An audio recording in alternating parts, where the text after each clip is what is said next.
Quels sont, selon toi, les 3 arguments principaux pour encourager les gens à rejoindre des communautés inclusives?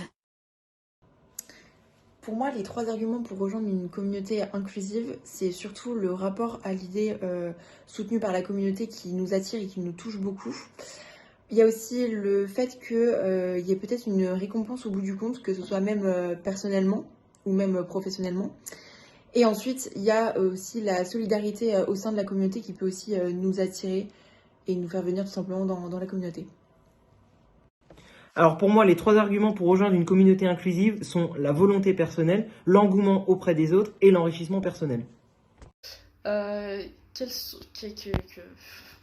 j'ai juste noté un truc bizarre, mais oui. 3 arguments pour rejoindre une communauté inclusive. 3 arguments pour rejoindre. Pourquoi tu devrais rejoindre une communauté inclusive? Tout d'abord, comme son nom le dit, c'est inclusif. Donc tu es le bienvenu, peu importe qui t'es, peu importe comment t'es, peu importe ce que t'as vécu, peu importe, peu importe tes peurs, tes angoisses, peu importe que tu sois timide, que tu n'oses pas parler, que tu te sens mal dans ta peau, il n'y a pas de souci. C'est-à-dire, on est tous différents, on a tous nos points de vue. Et en réalité, même si on est différents, au fond de nous, on a à peu près tous vécu les mêmes choses, on a tous eu peur de qui on est, on sait tous pas trop qui on est, pas trop où on va, on n'est pas forcément sûr de nous à chacun des instants. On a tous des moments où on a été mal dans notre peau pour des raisons des fois absurdes, des fois pas. On est tous passés par ce que tout le monde ressent, et les communautés inclusives, ça permet de retrouver des gens qui ont également eu le même parcours que toi, donc ça te permet de faire des rencontres, ça te permet d'échanger.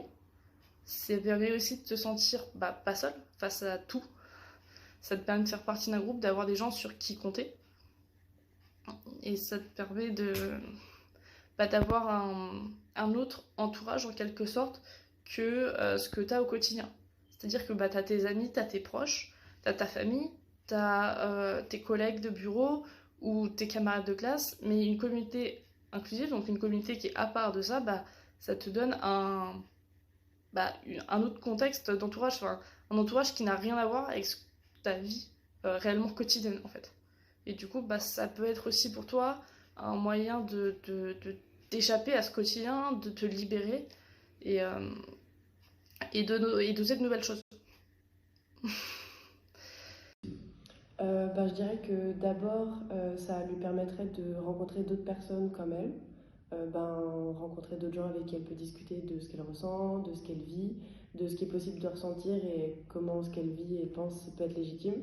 Juste trouver d'autres personnes pour se soutenir et trouver un endroit dans lequel on peut se sentir bien. Ensuite, rejoindre un endroit comme ça peut aussi permettre de voir des choses que tu connais pas.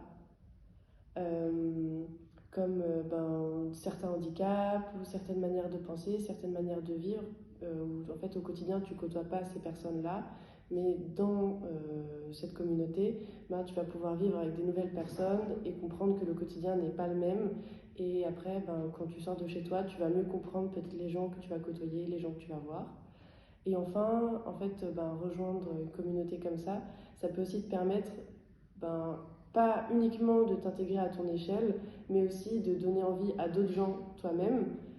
Par exemple, si tout le monde s'intéressait un peu plus à ça et rejoignait plus de communautés, on ferait évoluer la mentalité générale et pas juste une personne dans son coin.